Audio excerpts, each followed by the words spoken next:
Dahil maraming nagtaka kung bakit nasira yung mukha ko at akala nila yung pag-inom ko nga nitong ginger shot. Hello world! Mabuhay!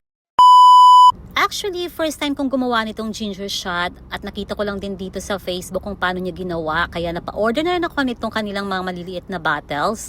At eto nga yung mga ingredients na ginamit ko sa paggawa. Syempre meron tayong orange at saka lemon. Tag-iisa lang yan at syempre mas marami dapat yung ating ginger kasi nga ginger shot siya.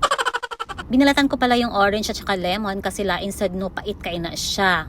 Ang luya, okay na nga dili natin ubalatan basta hugasan lang maayo and prepared na nga itong ating mga ingredients. Saka natin siya ilalagay sa ating blender. Nagdagdag lang din pala ako ng kaunting tubig para lang madaling ma-blend yung ating mga ingredients. And after that is ready na ito siyang ipugaan.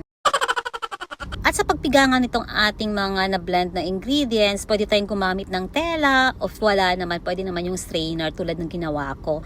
May nagtanong din sa akin kung para saan ba itong ginger shot. Actually, pang-content lang yun siya, charot.